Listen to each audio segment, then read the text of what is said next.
Hi everyone, good morning. आपके अपने YouTube channel climax competitive class में आपका स्वागत है। मैं आज आप लोगों के सामने कॉम्पिटिटिव मैथ्स में मेंसुरेशन बताने जा रहा हूं। मेंसुरेशन को मैं दो पार्ट्स में कवर करता हूं। पहला जो आपका पार्ट होता है प्लेन फिगर और दूसरा आपका होता है सॉलिड फिगर। प्लेन फिगर में जिस आकृति की क्षेत्रफल और परिमाप निकाली जाती है, जैसे आयत, वृत्त, त्रिभुज, चतुर्भुज, समचतुर्भुज, अर्धवृत्त, ये सब आकृतियां होती है, इसका हम लोग प्लेन फिगर में इस सब चीज़ को पढ़ते हैं। और दूसरा आपका सॉलिड फिगर होता है, यानी वैसी आकृति जिसका आयतन और पृष्ठ क्षेत्रफल निकाला जाता है, जैसे गोला, शंकु, बेलन, घन, घनाभ इत्यादि। तो मैं आप लोग को आज प्लेन फिगर में से वृत्त लेकर आया हूं, और ये आपका सर्किल जो टॉपिक है, वृत्त को मैं आज आप लोग को फार्मूला बनाने के लिए सिखाएंगे वृत्त का। यानी आज आपको फार्मूला बनाना है प्लस में, और उस फार्मूला पे किस प्रकार से एग्जाम में क्वेश्चन पूछे जाते हैं मैं आप लोग को बताएंगे।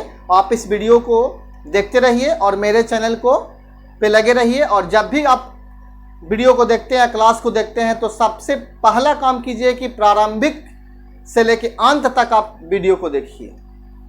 और जो ऐसे स्टूडेंट्स जो नए जुड़े हैं, तो सबसे पहले मेरे चैनल को सब्सक्राइब कीजिए। तो चलते हैं सर्किल की ओर। यानी आज का टॉपिक आपका है प्लेन फिगर मेंसुरेशन में वृत्त, सर्कल। सर्कल होता क्या है? तो सर्किल में सबसे पहले मैं आप लोगों को बेसिक बताएंगे। जो बहुत सारे स्टूडेंट्स को ये नहीं पता है कि त्रिज्या किसे कहते हैं, जीवा क्या होती है, परिधि क्या होती है, व्यास क्या होता है, तो मैं आप लोग को बताएंगे। फिर फार्मूला बताएंगे, तिरछखंड के बारे में बताएंगे, वृत्तखंड के बारे में बताएंगे, फिर वलय के बारे में बताएंगे, खोखला वृत्त के बारे में बताएंगे। कुछ परसेंटेज लेवल से क्वेश्चन पूछे जाते हैं, जैसे मान लिया जाए कि यदि किसी वृत्त की त्रिज्या को 10% बढ़ा दिया जाए तो उसके क्षेत्रफल में क्या परिवर्तन होगा, उस पर परिधि में क्या परिवर्तन होगा, इस टाइप से क्वेश्चन पूछे जाते हैं। तो आप धैर्य रखिए और मेरे क्लास को एंजॉय कीजिए। चलते हैं क्लास की ओर। ये आपका सर्किल है, ध्यान से समझिएगा। ये आपका क्या है? सर्कल है। तो सर्किल में एक केंद्र होता है, ये आपका केंद्र है, ठीक है।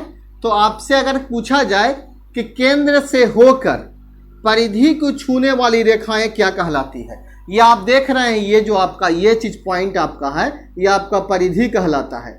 परिधि से क्वेश्चन किस प्रकार से पूछा जाता है? तो क्वेश्चन पूछा जाता है कि मान लिया जाए कि अगर यदि किसी वृत्त की त्रिज्या 7 सेंटीमीटर हो तो 144 चक्कर लगाने में कितना दूरी तय करेगा। तो हम लोग जानते हैं कि अगर साइकिल का पहिया एक बार घूमता है तो एक बार में 2 पाई आर दूरी तय करता है, तो एक चक्कर में 2 पाई आर। तो ऐसे क्वेश्चन बताने में आपको बनाने में आसान होगा जब आपको परिधि, त्रिज्या और व्यास के बारे में जानकारी अच्छा से होगा तो, ठीक है। तो ये आपका परिधि बाहरी जो हिस्सा होता है सो परिधि कहलाता है, और केंद्र से परिधि को छूने वाली रेखा त्रिज्या कहलाती है, ठीक है। और दो परिधियों की रेखा, मतलब केंद्र से गुजरने वाली और दो परिधियों को छूने वाली रेखा आपका वृत्त का व्यास कहलाता है। ये जो आपका भी त्रिज्या कहलाया और ये आपका व्यास कहलाया, जैसे ए बी, और ये आपका केंद्र ओ हो गया, यानी ए ओ प्लस ओ बी बराबर आपका क्या हो गया? व्यास हो गया। और व्यास को डी से सूचित किया जाता है। एकदम आसान तरीका से बता रहे हैं ना, बेसिक से बता रहे हैं आप लोग को, एकदम आराम से समझिएगा। बहुत ही आसान तरीका से बताने की कोशिश कर रहे हैं। ये व्यास होता है, ये आपका त्रिज्या होता है r प्लस r। तो आप लोग जानते हैं कि व्यास जो होता है वृत्त के त्रिज्या का दुगना होता है, तो 2r हो जाएगा, तो d बराबर 2r हो जाएगा। तो यहाँ से आपका एक फार्मूला निकल जाएगा कि व्यास बराबर 2 गुने त्रिज्या, ठीक है। ये फार्मूला को माइंड में रखिएगा। और यहाँ से एक फार्मूला और निकलेगा, त्रिज्या बराबर व्यास बट्टा 2, ठीक है। ये 2 आपका गुना में है, सो बट्टा में चला जाएगा, अर्थात r बराबर d बट्टा 2।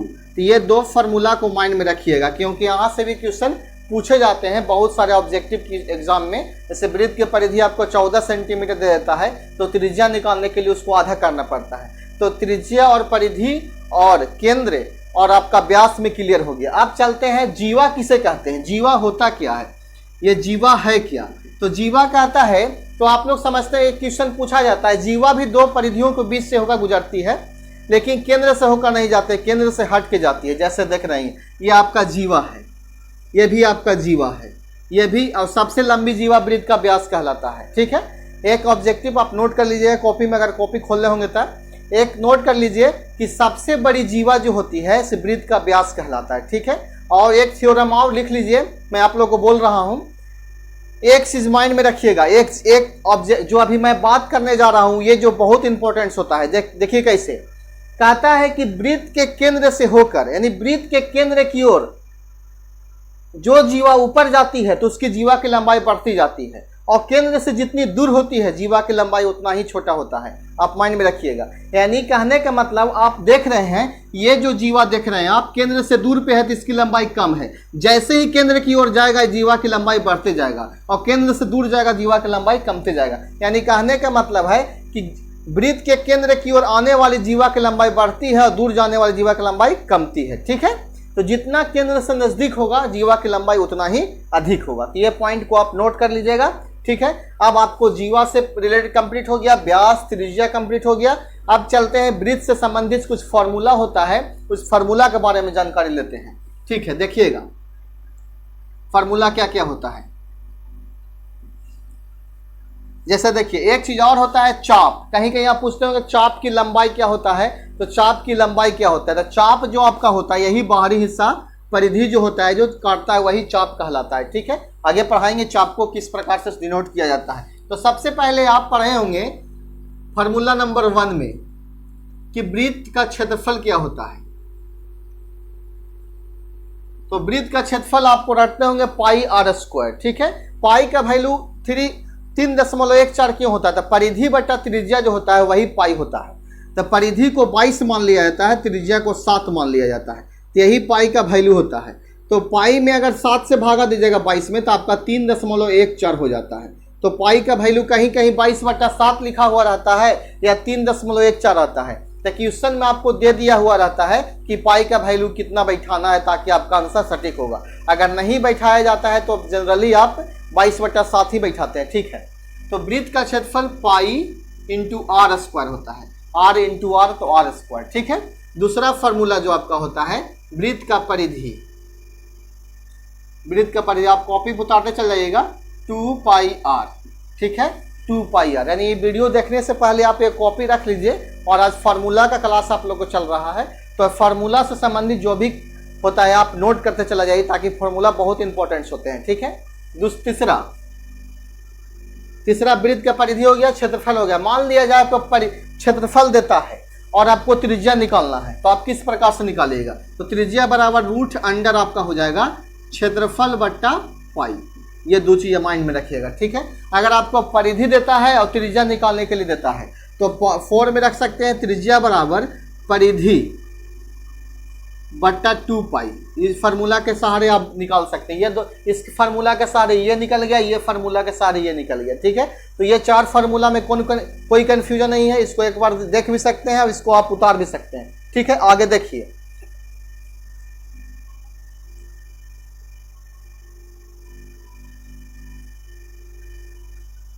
अब थोड़ा सा देखिए त्रिज्यखंड और वृत्तखंड क्या होता है।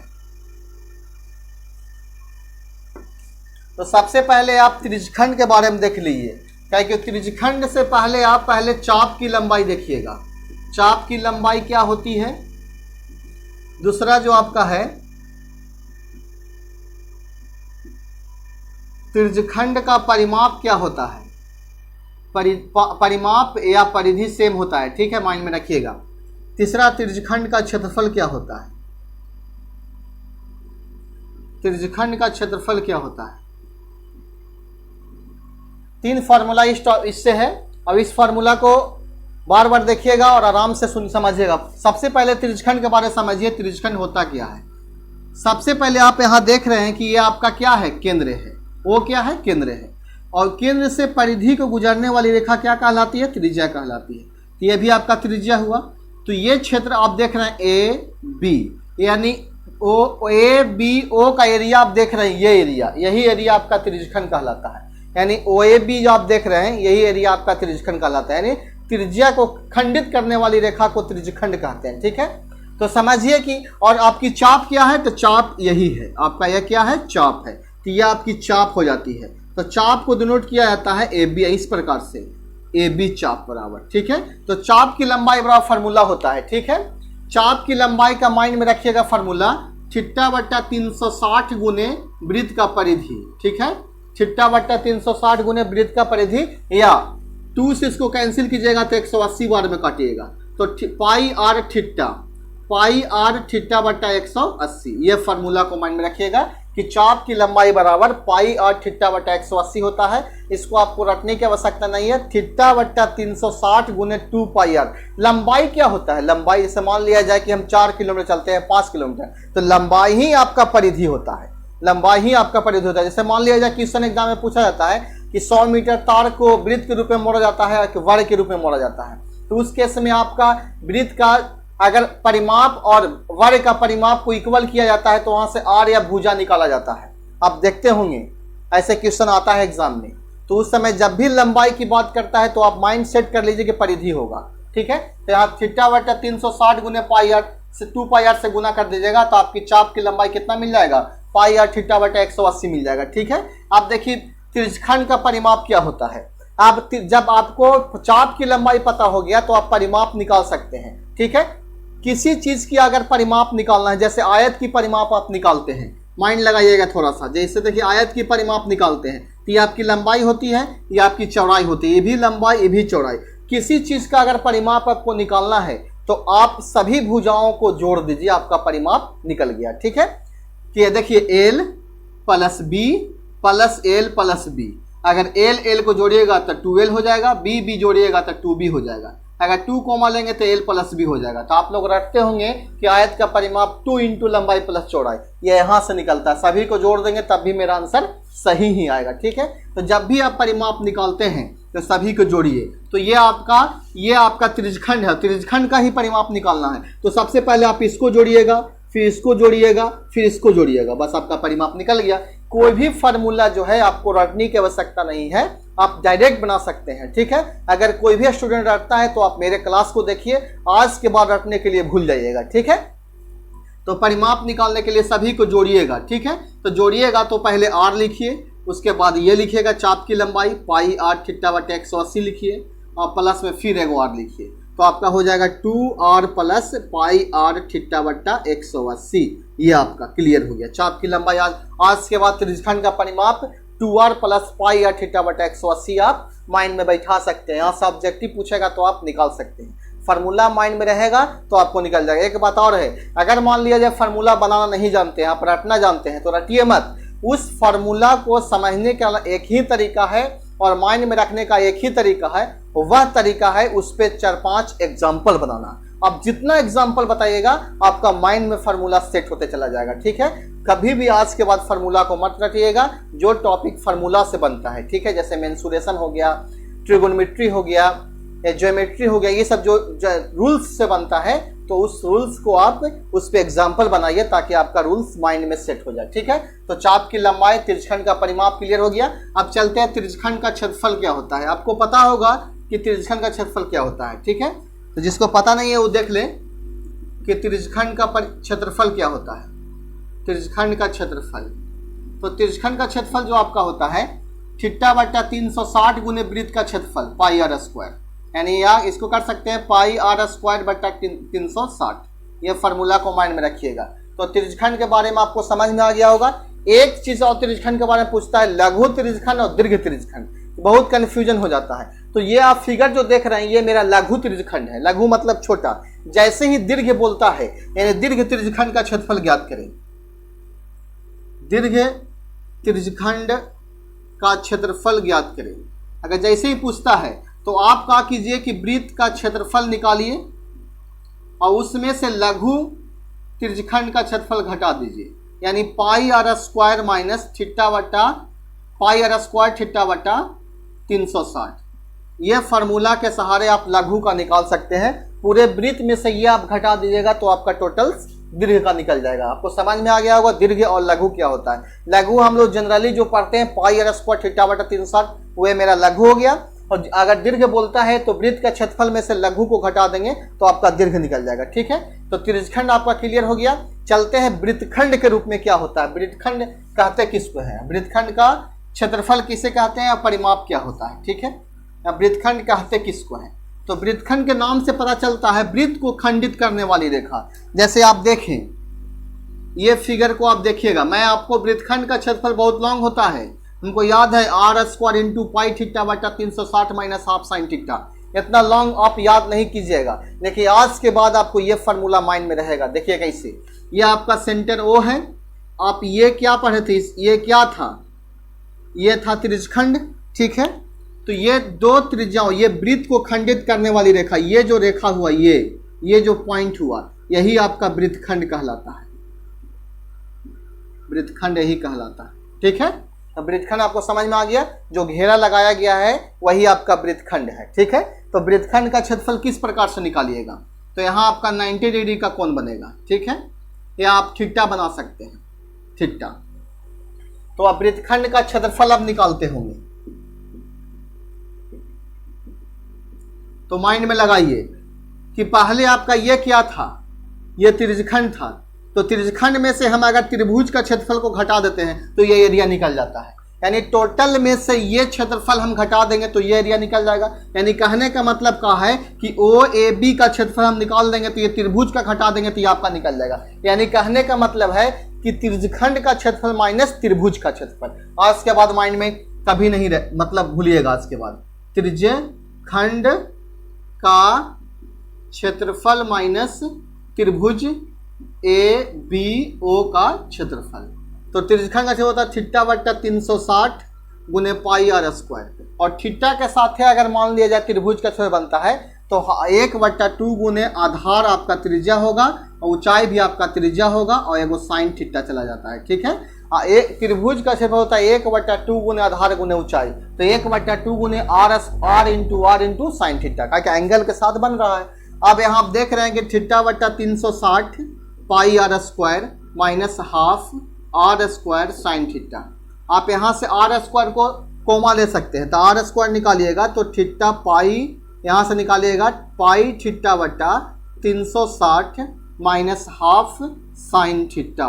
ये फार्मूला होता है। बताइए ये फार्मूला आपके इतना रटिएगा, कोई रटे होंगे तो बहुत अच्छा है, लेकिन इसी टॉपिक से ये फार्मूला निकलता है। आप इसको एक बार से देख सकते हैं, मैं कहाँ से निकाले हैं, मैं पूरा का क्षेत्रफल निकाल के उसमें से इस क्षेत्र का घटा दिए तो आपका ये निकल गया। यानी वृत्तखंड का जैसे इन क्षेत्रफल पूछता है तो त्रिज्यखंड में से त्रिभुज का घटा दीजिएगा तो आपको वृत्तखंड का क्षेत्रफल निकल जाता है, ठीक है। तो ये आपको समझ में आया होगा। एक वृत्तखंड का परिमाप होता है, वह होता है आपका, वृत्तखंड का परिमिति होता है चाप की लंबाई प्लस त्रिज्यखंड का चाप की लंबाई L plus pi r theta बटा 180। चाप की लंबाई आपका क्या होता है, पाई r थीटा बटा 180 होता है। यानी वृत्तखंड का परिमिति वाला लिख लीजिए आप, जीवा की लंबाई प्लस, यानी परिमिति बराबर वृत्तखंड बराबर जीवा की लंबाई प्लस पाई r थीटा बटा 360। ये चीज को आप लिख लीजिए, क्योंकि वृत्तखंड की परिमिति से भी कभी कभी एग्जाम में क्वेश्चन पूछे जाते हैं। तो आपका यही फार्मूला होता है, जीवा की लंबाई प्लस पाई r थीटा बटा 180, नहीं 180 होता है, सॉरी 180 होता है, ठीक है।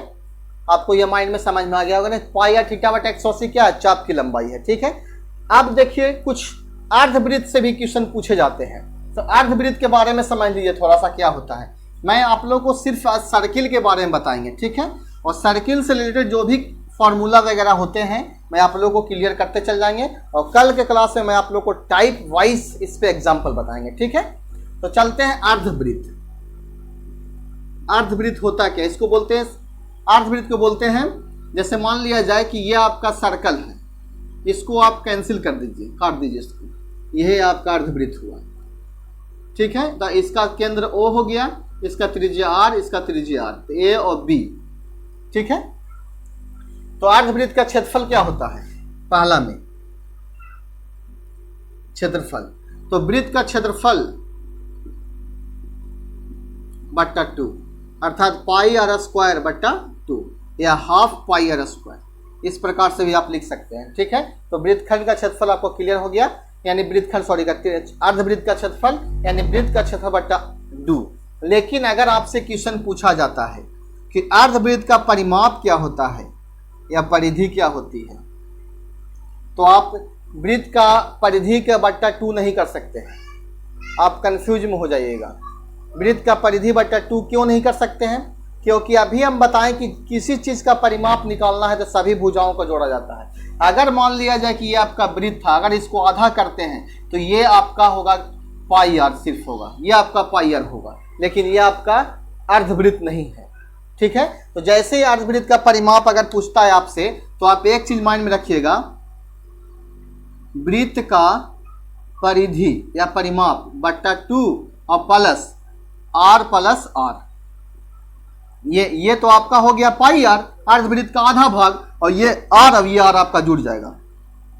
तो वृत्त का परिधि आपका क्या होता है? 2 पाई आर होता है, और बट्टा कितना हो जाएगा? 2 और प्लस 2 आर, 2 से 2 आपका कैंसिल हो जाएगा, तो आपका होगा पाई आर प्लस कितना? 2 आर। यहाँ से आर कोमा ले लीजिएगा तो पाई प्लस 2 होता है। तो बहुत सारे स्टूडेंट्स को रटते हैं वृत्त का परिमाप होता है R into pi plus 2, R into pi plus 2, इतना रटते हैं तो उसको उनको याद होता है। लेकिन आज के बाद आपको रटने की आवश्यकता नहीं है। जय अर्धवृत्त का मतलब हम बताएं कि किसी चीज का परिमाप निकालना है, सभी को जोड़ना है। तो जिस प्रकार से अर्धवृत्त का परिमाप निकाले हैं, यानी ये इसका भाग प्लस ये आपका ऐड कर दिए, तो आपका अर्धवृत्त का परिमाप निकल गया।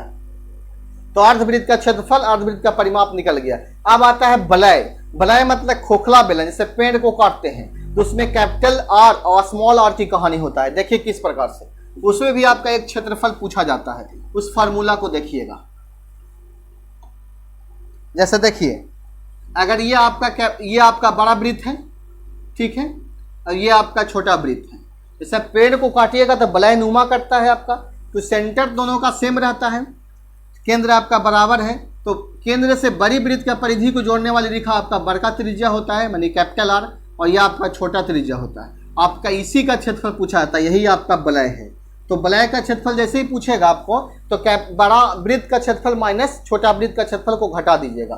ठीक है, जैसे ही खोखला बेलन, खोखला वृत्त या वलय पूछा जाता है, वलय का क्षेत्रफल, तो आप पूछो मत कीजिए, बड़ा वृत्त का क्षेत्रफल पाई आर स्क्वायर और छोटा वृत्त का क्षेत्रफल पाई आर स्क्वायर घटा दीजिए। आप यहाँ से पाई कोमा ले सकते हैं तो R square minus R square, इसको एक स्टेप में और लिख सकते हैं। शॉर्ट करना है तो pi into R minus R और इंटू आर प्लस आर, ये भी लिख सकते हैं। बहुत ही आसान तरीका से आप ज्ञात कर सकते हैं।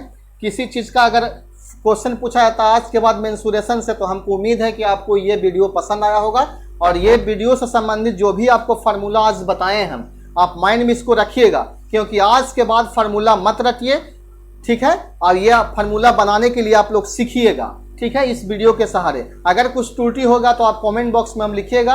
अगर फार्मूला में कहीं त्रुटि है या कुछ में बताने में त्रुटि है तो आप कमेंट बॉक्स में जरूर लिखिएगा। ठीक है, अगर ये वीडियो आपको अच्छा लगता है तो लाइक कीजिएगा। 2-4 फार्मूला और बताते हैं परसेंटेज संबंधित, तो कल बताएंगे और उस पर एग्जाम्पल भी बताएंगे। ठीक है, तो मिलते हैं नेक्स्ट क्लास में। और जो स्टूडेंट्स नए जुड़े हैं, सबसे पहले मेरे चैनल को सब्सक्राइब कीजिए और शेयर कीजिए और लाइक कीजिए। ठीक है, बाय, थैंक यू।